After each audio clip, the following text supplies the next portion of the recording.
Oke, bismillah. Assalamualaikum warahmatullahi wabarakatuh.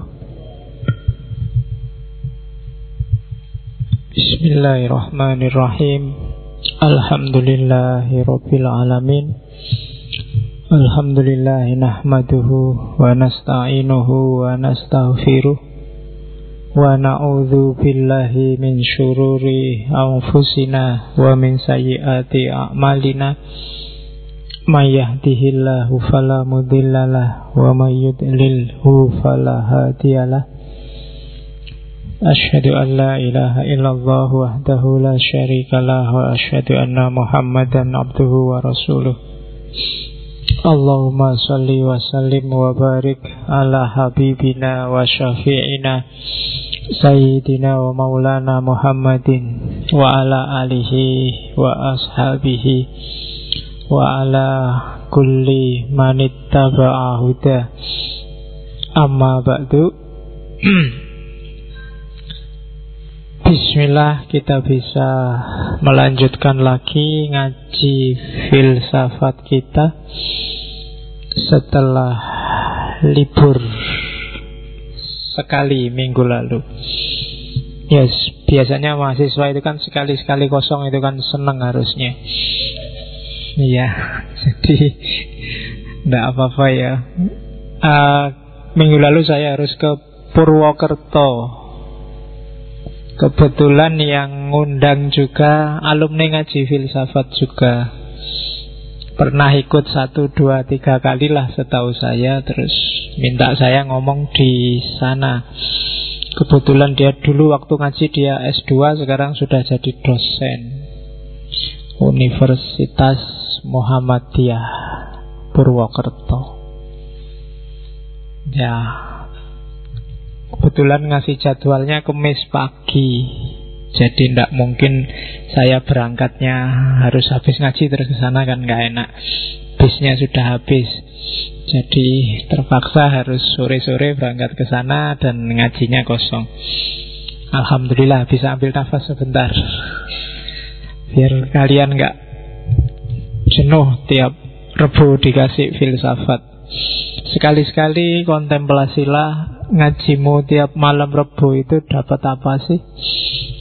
Efisien nggak sih untuk hidupmu? Manfaatnya apa?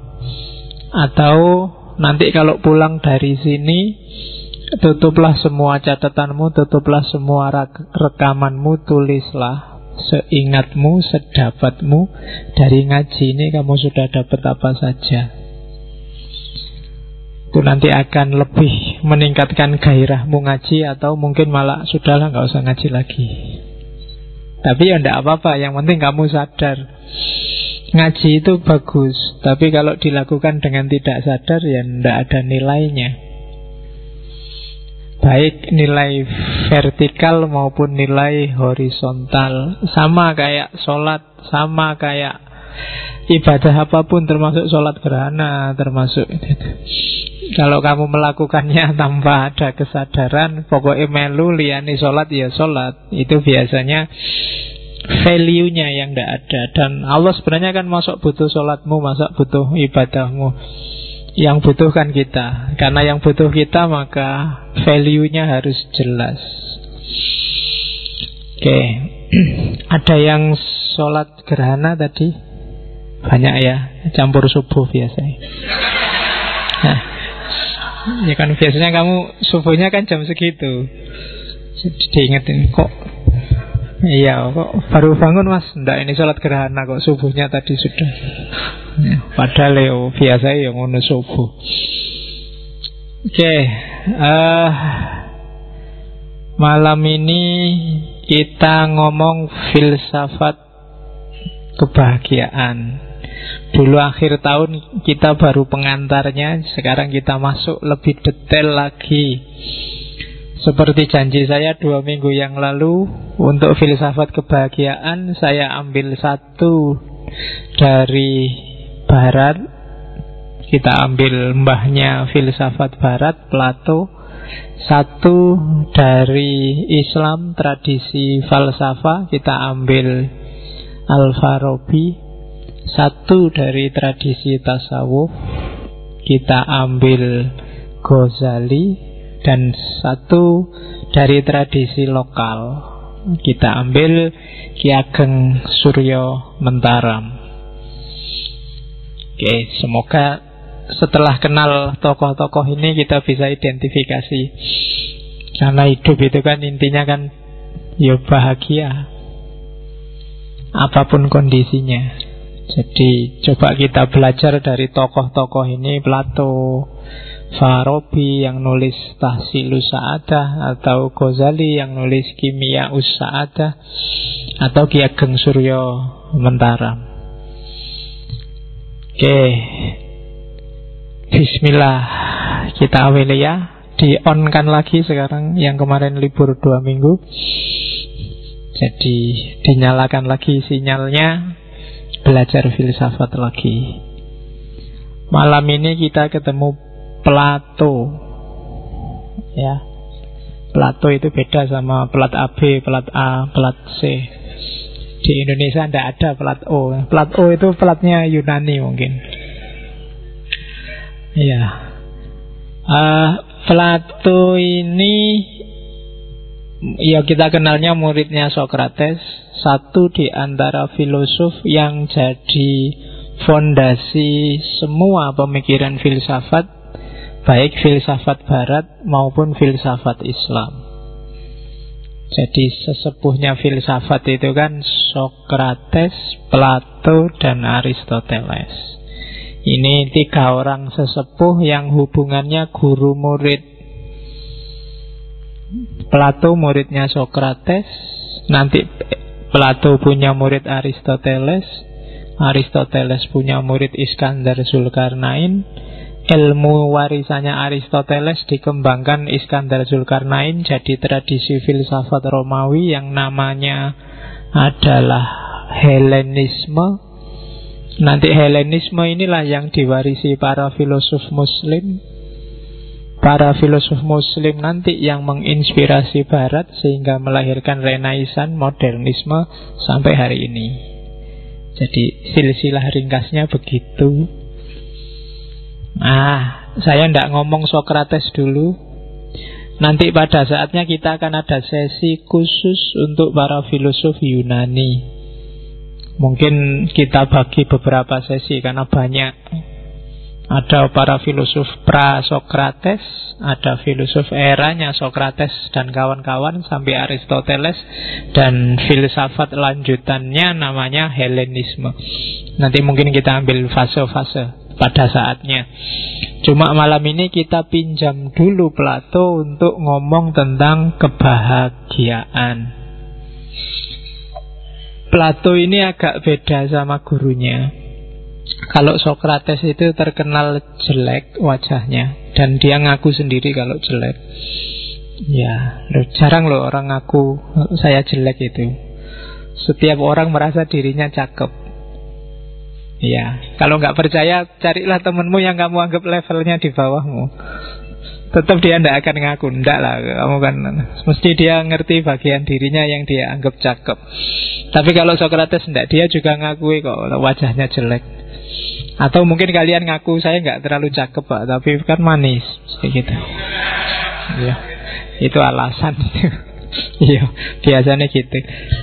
Tapi kalau Sokrates ngaku, cuma bagi Sokrates kan cakepnya wajah itu tidak penting, dan nanti diwarisi oleh Plato. Pakai aja dalil itu kalau ada yang bilang kalian tidak cakep. Tidak penting cakepnya wajah itu, apalagi yang cowok. Oke, Plato beda kayak gurunya. Kalau Plato ganteng, gagah, cuma ya brewokan. Jadi kayak Sokrates juga brewokan. Orang barat dulu kan kejantanan itu kan lambangnya memang punya jambang brewokan tebal. Jadi enggak hanya kelompok Salafi yang punya jenggot, filosof juga banyak yang punya jenggot. Jadi kalian jenggot itu bisa ikut sunahnya Nabi, bisa ikut sunahnya Sokrates dan Karl Marx. Jadi kalian enggak harus sangat kagum dengan jenggot, biasa aja. Banyak peradaban, banyak tradisi yang juga memanjangkan jenggot. Banyak tradisi yang pakai jubah. Jadi enggak harus wow Tapi juga tidak harus melecehkan apa merendahkan yang pakai jenggot dan pakai jubah, biasa aja. Jadi Plato ini gagah. Nama aslinya bukan Plato. Plato itu nama panggilan. Nama aslinya adalah Aristokles. Artinya yang terpilih.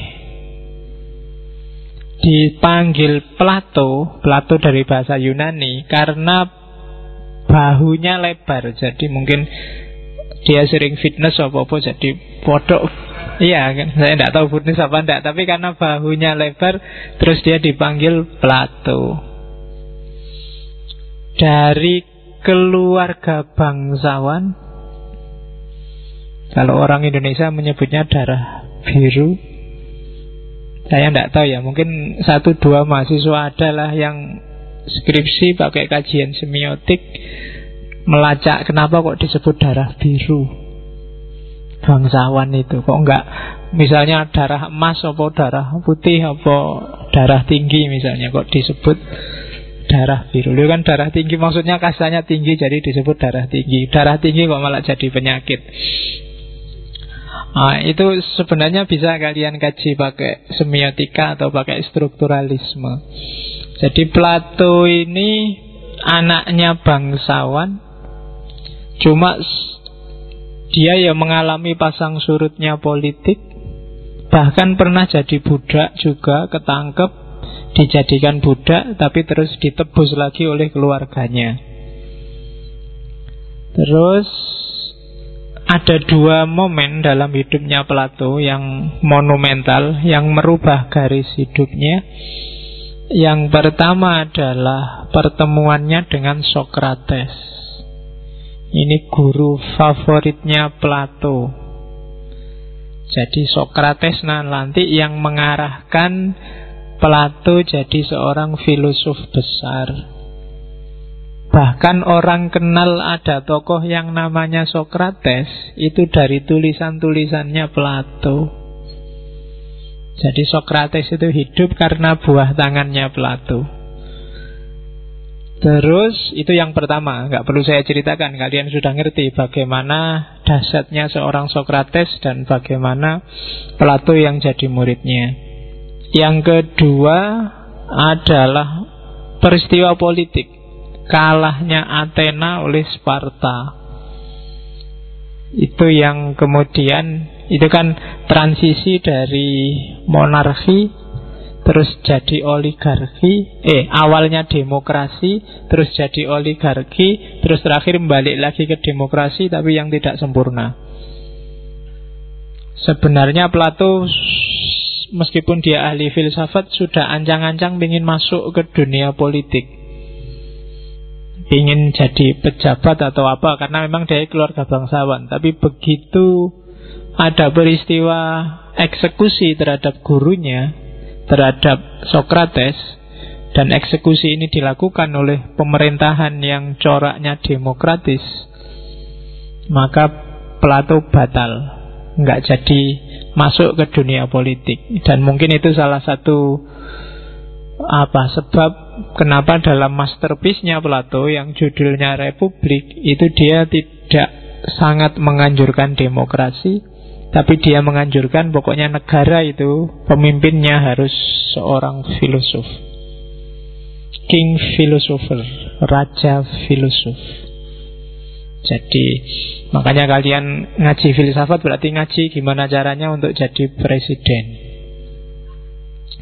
Karena kata Plato yang layak jadi raja, jadi presiden itu harus orang yang punya karakter filosof. Jangan yang punya karakter petani, pedagang, bahkan prajurit juga jangan. Carilah presiden yang filosof, maka negara akan beres. Tapi filosof yang sejati ya, bukan filosof-filosofan. Karena sekarang banyak filosof-filosofan. Si meni iso mikir sidik, pokoknya wani debat ya ayo kan gitu. Oke, dan itu dalam sejarahnya Plato. Akhirnya dia menarik diri dari dunia politik. Setelah gurunya dieksekusi, dia kecewa luar biasa. Kemudian dia mengembara kurang lebih 12 tahun. Sama kayak Ghazali. Ketika dia kecewa dengan dirinya sendiri terus mengembara juga 11-12 tahun. Nah, saya tidak tahu, mungkin ada rahasia kenapa kok nyepi mengembara cari ilmu itu sampai 12 tahun. Kalau di Indonesia kan 12 tahun itu baru SD, SMP, SMA, wajib belajar. Tapi kalau Plato 12 tahun itu kemana-mana, dan bahkan dia diceritakan sempat belajar mistik dan agama timur di Mesir. Maka pikiran-pikirannya sangat berbau. Kalau disambungkan sama agama itu sangat relevan, sangat nyambung. Beda sama Aristoteles. Kalau Aristoteles itu lebih relevan kalau disambungkan kelompok ilmuwan. Ada tesis yang menyatakan kenapa Islam abad tengah itu jaya dan Kristen meskipun banyak filosofnya itu cenderung zaman itu disebut abad kegelapan karena sibuk dengan agama. Ada yang bilang karena Islam zaman itu mewarisi Aristoteles, sementara para filosof Kristen abad tengah lebih banyak mewarisi gayanya Plato yang neoplatonik. Apa ya kayak gitu ya, kamu buktikan sendiri nanti jadi inskripsi apa tesis. Oke, jadi dia mengembara hampir 12 tahun. Terus sempat dijadiin penasehat raja. Jadi dia ini punya teman namanya Dion. Dion ini punya sepupu namanya Dionysus. Dionysus ini raja yang masih muda, keponakannya Dion. Nah, Dion ini manggil Plato, tolong ponakanku ini diajari biar dia jadi raja filosof yang sejati.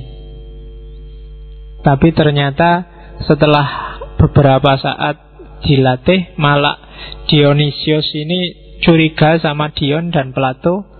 Akhirnya pamannya sendiri dipenjarakan dan Plato dihukum tahanan rumah.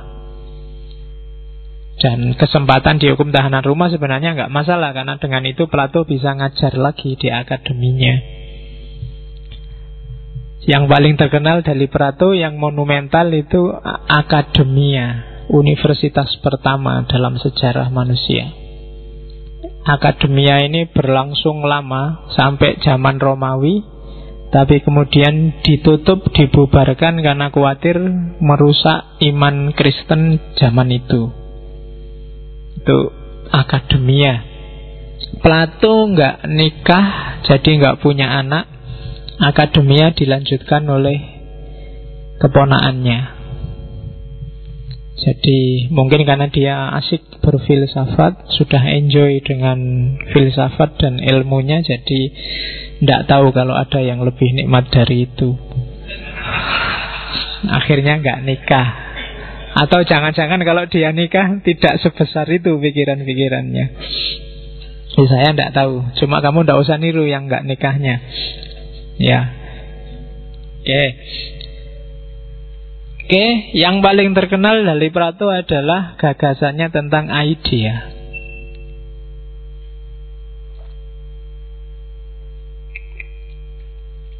Tentang ide, form. Tapi kita malam ini nggak ngomong itu. Nanti pada saatnya ketika kita masuk Yunani, kita jelajahi Plato secara lebih utuh. Malam ini kita nempel. Apa nempel itu ya? Kita nyuwil dikit, itu bahasa Indonesia ini apa? Kita nyuplek. Nah, iya. Kayak orang masak nasi itu biasanya kan saking laparnya terus dicuplek dikit, nanti nggak mateng juga nggak apa-apa, yang penting kenyang. Nah, kita cuplek dikit malam ini tentang yang namanya kebahagiaan. Oke, pikiran-pikiran Plato tidak terlalu sukar dipahami. Yang biasanya sukar dipahami adalah bahasanya. Karena kalian kan harus terpaksa bahasa Inggris paling enggak, dan itu berat. Paling adanya terjemahan, dan terjemahannya itu juga ya, kalau yang nerjemah nggak ngerti filsafat juga pening. Saya kemarin baca terjemahan apa itu, ada kalimat seorang paradok. Kok ada seorang paradok itu? Dianggapnya paradok itu nama orang apa jenis makhluk apa gitu kan. Jadi seorang paradok. Sing nerjemah orang ngerti. Oke, bismillah. Kita belajar malam ini kebahagiaan. Sebelum masuk ke kebahagiaan, kita harus ngerti apa yang ada di kepalanya Plato tentang manusia. Pandangan Plato tentang manusia itu jenis yang sering disebut orang sebagai esensialisme. Bahwa manusia itu punya esensi. Esensinya apa? Jiwa. Ya, bedakan nanti dengan lawan pemikirannya yang disebut eksistensialisme.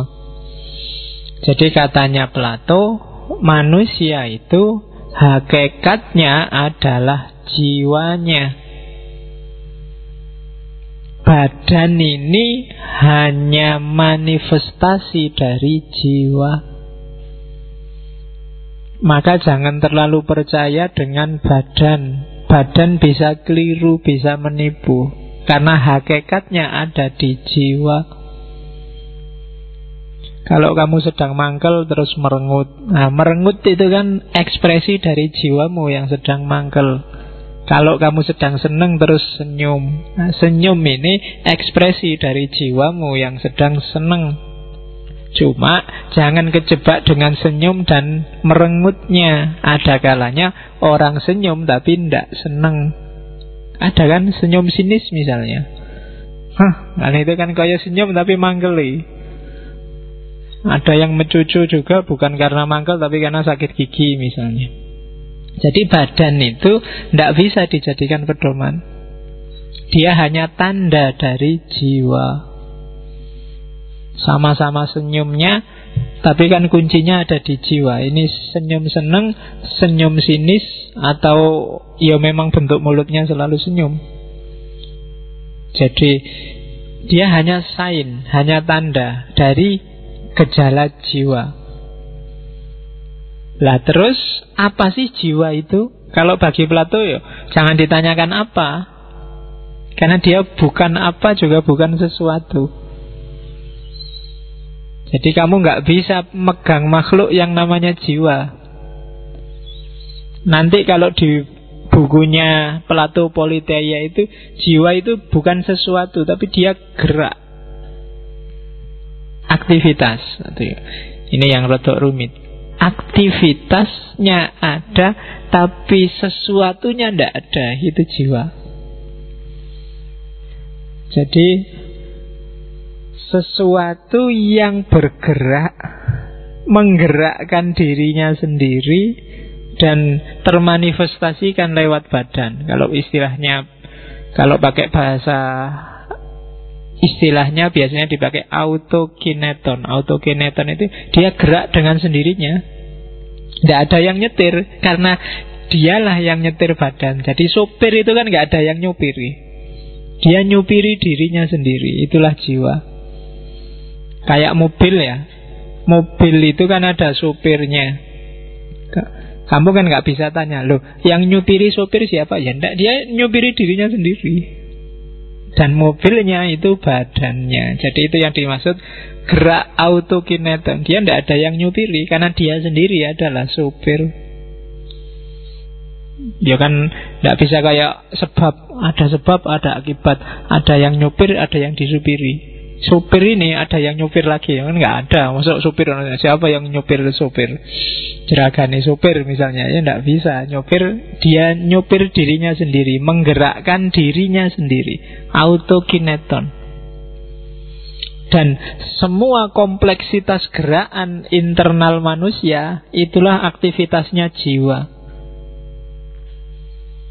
Jadi dalangnya, supirnya hidupmu itu jiwamu.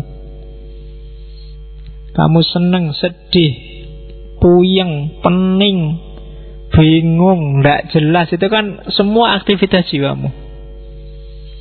Jadi kompleksitas semua gerakan internal.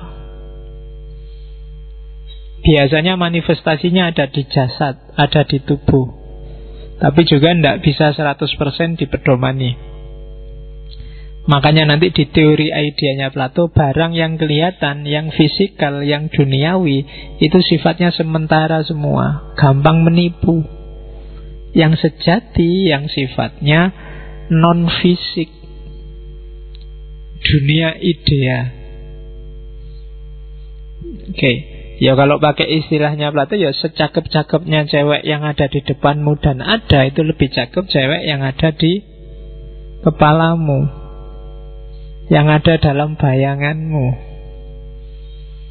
Jadi bagi yang jomblo tidak masalah. Yang penting kamu bisa jatuh cinta sama bayanganmu sendiri tentang perempuan. Itu lebih sempurna kalau di Plato, lebih perfect daripada yang ada barangnya. Begitu ada barangnya, itu biasanya sudah terreduksi. Mungkin bayanganmu cewek yang kulitnya putih, rambutnya panjang, hidungnya mancung, kan sempurna di kepalamu kan. Tapi begitu ada aslinya, geser-geser dikit kan bagi kamu tidak apa-apalah kan gitu. Padahal kan lebih sempurna di sini daripada aslinya. Mungkin kamu anggap kulitnya putih, nanti dijeremuti mungkin ada bagian tertentu kulit yang tidak putih loh. Ya mungkin kamu nggak tahu apa di sininya, apa di mananya kan. Cuma nggak kelihatan aja. Itu kan kalah ideal sama yang ada di kepalamu. Indonesia yang gemah ripah loh jinawi itu dari tataran ide jauh lebih sempurna daripada Indonesia yang sejati. Islam yang rahmatan lil alamin itu kalau konsep ide dan gagasannya jauh lebih sempurna daripada Islam rahmatan lil alamin aslinya dalam prakteknya. Itulah teorinya Plato bahwa jiwa, ide, gagasan itu jauh lebih sempurna daripada fisiknya. Oke. Jadi yang pertama itu, jadi aktivitas internal yang kadang termanifestasikan dalam tubuh, tapi kadang juga tetap internal, kadang melulu internal. Maksudnya yo cuma di dalam aja. Ya kayak kalian punya konsep istri ideal, pacar ideal, tapi ra entuk-entuk. Nah itu aktivitasnya jiwa sebenarnya. Kamu jatuh cinta sama bayanganmu sendiri. Nah itu jiwa. Jadi dirimu itu selain yang kelihatan ini, jangan salah, ada yang lebih hakiki, lebih sejati, yang ada di dalam. Itu yang dikejar habis-habisan oleh para filosof lama, termasuk para sufi. Diteorikan dengan sangat jelimet. Itu bagian dalam dirimu. Oke. Nah, kita kapan-kapan kita perpanjang lagi tentang jiwa. Kita agak belok dikit ke ranah yang mengarah ke kebahagiaan. Katanya Plato, jiwa itu ada 3 unsurnya dan diwarnai oleh 1 unsur. Sebenarnya 4. Cuma unsur yang keempat itu unsur yang ada di semuanya. Jadi ada epitumia, ada tumos, ada logostikon, dan yang terakhir biasanya eros. Cuma eros ini ada di epitumia, ada di tumos, ada di logostikon, ada di 3-3-nya. Jadi jiwa itu unsurnya 3 katanya. Dan di Politeia, di bukunya Plato itu dia menyebut gambarannya jiwa itu kayak kereta. Kereta kuda bersayap yang dikendalikan oleh seorang sais, tukang. Jadi andong yang nyetir kereta kuda yang bersayap, kudanya 2, 1 kuda putih, 1 kuda hitam. Itu gambarannya Plato. Mungkin bayanganmu kayak buruk lah itu, Nabi Muhammad ada kuda ada sayapnya, tapi maksudnya bukan itu. Jadi jiwa kita itu ada kuda putih, ada kuda hitam, ada saisnya, dan kudanya ini ada sayapnya. Ini simbolisme jiwanya manusia. Kuda hitam itu simbol dari namanya epitumia. Epitumia itu lambang nafsu-nafsu manusia yang rendah. Nanti kita pelajari lebih detail. Ada kuda putih. Kalau kuda putih itu lambang dari hasrat, ambisi, harga diri, tumos. Terus size-nya, yang mengendarai, yang mengarahkan itu logostikon, akalnya, rasionya. Dan sayapnya itu simbol dari eros. Eros itu cinta. Jadi nafsu rendah, nafsu tengah, dan rasio yang semuanya diwarnai oleh eros. Kereta kuda ini harusnya mengarah ke atas. Kenapa harusnya mengarah ke atas? Itulah alasannya dia dikasih sayap. Makanya saya tidak tahu ya hubungannya apa sama para ulama muslim zaman dulu, waktu gambar buruk itu sama kuda yang dikasih sayap. Kalau di kelas sering saya contohkan, itulah contoh bahwa agama itu sebenarnya tidak cuma butuh akal, tidak cuma butuh wahyu, tapi juga butuh imajinasi. Kalau beragama tidak punya imajinasi, kalian akan sukar menangkap simbol-simbol agama, surga, neraka, mizan, hisab, termasuk buruk. Buruk itu kan imajinasi para ulama zaman dulu. Karena dia tunggangannya Nabi waktu Isra Mi'raj, kan terus para ulama kan pikirannya main. Tunggangan Nabi zaman itu kalau ndak kuda ya onta. Gak mungkin kan naik tiger apa ninja. Jadi ya kan zaman itu Arab abad ke-6. Cuma katanya dia dari Masjidil Haram ke Masjidil Aqsa. Wah berarti ya cepet dia semalam nyampe Masjidil Aqsa. Nah, antara kuda sama unta ya lebih cepat kuda. Wah berarti buruk itu kuda. Kan itu imajinasi yang main. Terus tapi nggak cuma sampai Masjidil Aqsa, dia bisa Mi'raj, naik sampai ke langit. Wah susah lagi nih. Kuda kan di darat. Kalau bisa naik ke atas, yang bisa itu burung. Imajinasi main lagi. Oh kalau gitu kudanya dikasih sayap deh. Jadilah kuda ada sayapnya. Tapi terus ada hadis yang bilang buruk itu sejenis bidadari. Wah kalau bidadari mestinya cakep. Sak cakep-cakepnya kuda, ya kan, levelnya paling segitu-gitu aja. Nggak ada. Masa bidadari wajahnya kayak kuda, kan nggak mungkin. Itu kan yang bikin terus oleh para ulama, kepalanya dipotong, digantilah wanita cantik. Makanya coba cari di kitab-kitab klasik itu, buruk mesti kuda, ada sayapnya, kepalanya wanita cantik. Itu daya imajinasi yang luar biasa. Kadang-kadang untuk menggambarkan bahwa ini dari surga, kepalanya dikasih mahkota. Karena bayangannya surga itu bangunannya kayak istana, jadi penghuninya pakai mahkota kayak di istana. Jadi itulah imajinasi. Dan dengan imajinasinya Plato menggambarkan kondisi jiwa. Jadi jiwa itu kayak kereta kuda yang punya sayap. Kenapa punya sayap? Karena dia geraknya harus vertikal. Jiwa itu geraknya harus naik.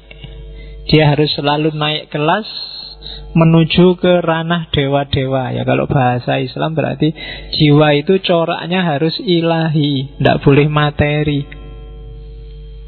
Kalau jiwa terjebak di materi, dia tidak akan ketemu kesejatian dirinya sendiri. Maka dia harus naik ke atas. Cuma kadang-kadang kereta yang ada sayapnya yang harusnya naik ke atas ini tidak bisa naik, bulet aja di bawah. Kenapa? Koordinasinya nggak bagus antara sais, kuda, dan akhirnya sayapnya juga nggak kepake. Jadi tukang andongnya ndak canggih, harusnya kuda ini bisa terbang, akhirnya nggak terbang-terbang. Kamu sibuk dengan nafsu-nafsu yang rendah, dengan hasrat-hasrat di bawah, kamu lupa yang di atas. Akhirnya apa? Sayapnya nggak kepake, nggak ada gunanya punya sayap. Akhirnya kayak hari ini kan rasanya makhluk yang namanya cinta itu kan jarang muncul. Adanya cuma di anak-anak ABG yang baru, yang-yangan itu. Itu pun konotasinya sangat rendah. Biasanya konotasinya kan seks. Hanya seputar itu, jadi nggak naik kelas. Maka gerakannya nggak bisa ke atas. Nah, itu analoginya Plato di Politeia untuk menggambarkan unsur-unsurnya jiwa. Kita lihat satu-satu biar nanti. Dan orang yang bahagia itu nanti ringkesnya digambarkan kalau koordinasi antara kuda hitam, kuda putih dan size-nya bagus, maka semua fungsi jiwa akan optimal. Eros mewarnai di mana-mana, maka dia bisa naik ke atas, bisa ketemu kesejatian dirinya. Dia akan bahagia. Oke, kita lihat satu-satu biar kita kenal, biar nggak kejebak. Yang pertama, nafsu paling rendah, bagian jiwa yang letaknya paling bawah, epitumia namanya, atau epitumos. Jadi sebuah unsur dalam jiwa. Secara umum isinya epitumia itu 3. Nafsu makan, nafsu minum, yang ketiga nafsu seks. Ya termasuk urusan harta, kekayaan. Numpuk-numpuk harta itu kan sebenarnya ujungnya kan ke situ nanti, untuk memenuhi perut dan yang di bawah perut. Wilayahnya perut ke bawah. Nanti di bukunya Plato ditambahin narasi jauh dari kepala. Nah, jadi karena jauh dari kepala dia susah dikendalikan. Jauh, makanya nggak enak jadi orang tinggi. Semakin jauh yang antara yang atas bawah. Kalau saya kayak saya kan dekat, jadi masih ngontrolnya enak, gampang. Kalau kalian yang tinggi susah ngontrolnya. Ya size-nya kan kepala nanti. Jadi wilayah perut ke bawah. Jadi jangan-jangan orang tinggi itu lebih bahaya kan. Perut ke bawahnya yang ngontrol jauh. Kayak kos-kosan itu ibu kosnya jauh di sini, sementara yang anunya jauh. Jadi wilayahnya bawah. Sifatnya sering-sering irasional dan mortal. Mortal itu jangkauannya pendek. Nyari kesenangan sekarang, saat ini, hari ini, terus habis, terus nyari lagi, dan seterusnya. Biasanya irasional. Orang itu kalau sudah dipepet oleh nafsu untuk perut ke bawah itu, apakah itu makan, minum, atau seks, itu biasanya akalnya nggak jalan sudah. Misalnya kamu sangat haus itu, nggak peduli amat sama ngaji filsafat, peduli amat sama, yang penting nyari air untuk minum. Lapar juga begitu. Semakin panjang ngajinya kamu semakin merengut. Iki urung maam ngaji ini suwi men. Nggak bisa jalan semuanya. Sudah irasional. Meskipun kiaimu ceramah ini penting, masuk surga, kalau ndak gitu malaikat marah, ndak peduli. Yang penting makan beres, termasuk seks. Ya saya nggak tahu, kalian mungkin belum ngalami atau sering ngalami tapi dialokasikan untuk hal yang lain. Nah itu kan juga kalau sudah kepepet itu ya sudah. Makanya kan kemarin yang belajar Sigmund Freud itu kan, manusia itu bulet kayak apa ya, nanti muaranya di situ, ujungnya ke situ. Jadi hasrat, ambisi, dan wilayah nafsu yang sangat sukar ditundukkan oleh rasio ini, epitumia ini. Jadi dia susah sekali dikendalikan. Begitu dia tidak terpenuhi, maka rasio tidak berdaya sudah. Jadi hati-hati. Ini kelihatan simpel tapi hati-hati. Begitu tidak terpenuhi, pikiranmu mesti buntu, tidak operatif lagi. Rasiomu tidak akan jalan. Maka ini nafsu yang jangan dibunuh. Kalau dibunuh gawat. Tidak makan, tidak minum, tidak seks, itu kiamat sudah.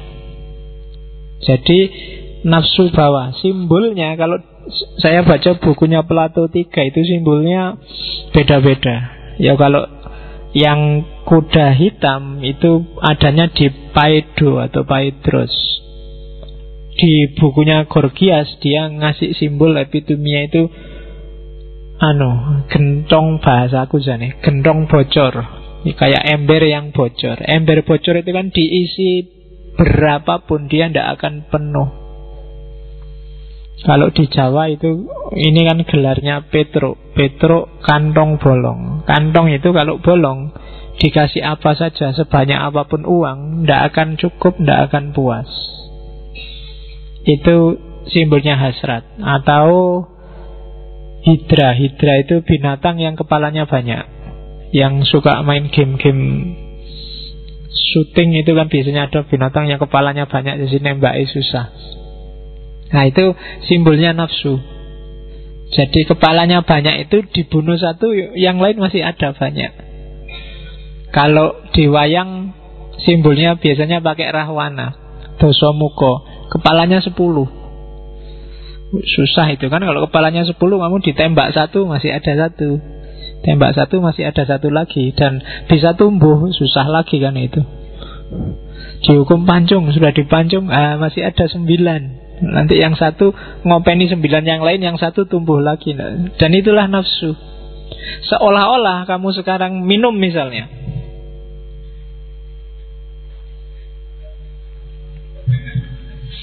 alhamdulillah, seolah-olah sudah alhamdulillah, tapi nanti ingin minum lagi.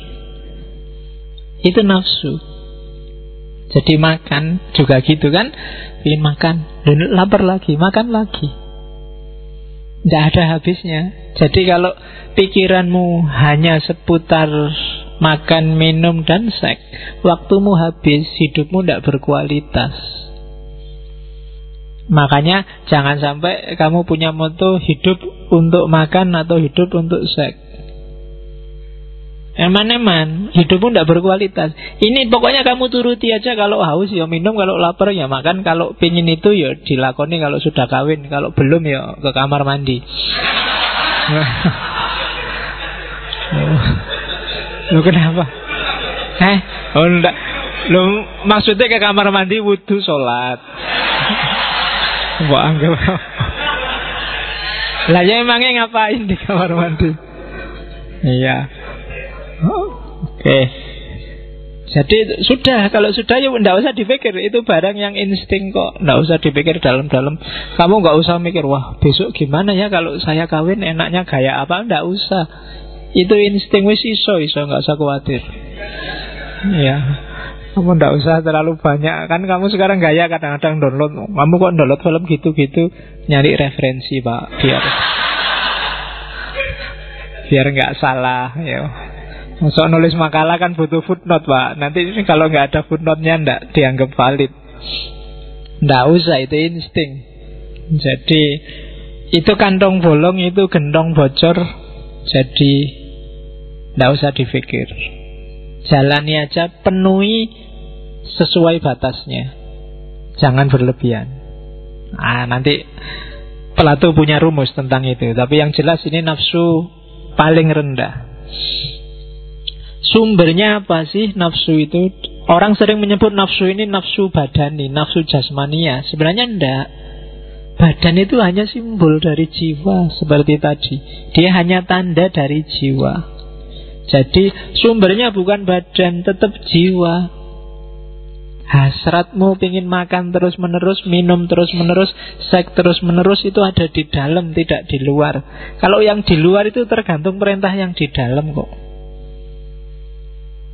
Meskipun kamu sama cewakep, kemudian dua-duanya nggak pakai baju, tapi kalau yang di dalam tidak merintah ke situ, ya nggak kejadian apa-apa. Tapi meskipun jajar sama orang yang pakai jilbab, pakai cadar, ditutup semua, tapi dalammu mengarah ke situ, ya tetap bergerak dalamnya. Loh ya kan?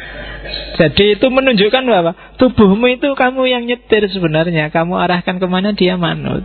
Jadi sumbernya bukan badan tapi jiwa. Jadi kalau kamu, wah itu nafsu badannya, Pak, salah.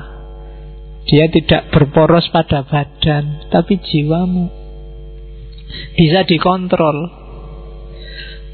Kenapa sih kok orang menyebutnya nafsu badaniyah? Ya karena implikasinya badan. Orientasinya memang orientasi jasmania. Itu yang bikin kalau orang hanya bulet di wilayah ini, mikir di wilayah ini, fokus ke wilayah ini, ya dia jatuhnya pada jasmani. Dia ada di level ketubuhan. Dia jatuh ke ranah fisik saja. Oleh karena itu Plato menyarankan orang kayak sarannya Sufi. Kalau kamu ingin jadi filosof yang sejati, matilah atau sekaratlah. Itu terjemahnya kalau dari bukunya itu. Maksudnya apa? Sapihlah jiwamu dari badanmu. Jadi stand off from the body as far as he can. Itu dalam bait itu. Ambillah jarak dari nafsu rendah epitumia ini sejauh yang kamu mungkin. Ngambil jarak loh ya, bukan dibuang. Ambil jarak. Jangan terlalu dekat, apalagi hanya hidup di situ. Kalau enggak, kita enggak akan bisa hidup filosofis. Hidup kita ya hidup jasmaniah, materi. Enggak berkualitas. Levelnya kayak hewan. Hewan itu kan yang dikerjakan 3 itu. Makan, minum, sama main. Jadi, dan ganti-ganti lagi mainnya. Kalau hewan, kita juga kan kalau terbulet di situ kan akhirnya ya ganti-ganti. Entah ketahuan, entah tidak ketahuan. Jadi mikirnya ke situ terus, tidak pernah keluar dari itu. Antara makan, minum, seneng-seneng, baik seneng-seneng seks atau seneng-seneng yang lain. Nah itu silahkan kamu prosentase sendiri ya hidupmu. Atau sekali-sekali malam-malam kalau sempat tahajud, mikirlah seharian ini isi pikiranmu geraknya kemana saja. Kira-kira berapa persen untuk ngopeni insting, berapa persen untuk ngopeni seks, berapa persen untuk ngopeni belajar, ngopeni nyari pengetahuan. Mana yang lebih bikin kamu panik? Kuliah diajari dosennya nggak paham, atau makan yang kamu kehabisan uang? Oh itu mesti lebih bikin kamu panik. Kadang-kadang kamu punya uang itu loh, mikirnya dalam. Kira-kira makan di mana ya? Apakah makan di warung itu, apa warung ini? Mikirnya suwi. Padahal jawab soal ujian tidak selama itu. Ora iso ya wis dijawab gitu aja. Tapi mangan itu loh, mikirnya suwi. Itu berarti apa? Ya kamu ngasih alokasi pikiranmu untuk hal-hal yang tidak penting, yang tidak harus sedalam itu. Nah itu epitumia namanya. Level paling rendah, urusan perut dan bawah perut. Oke. Di atas epitumia ada wilayah namanya tumos.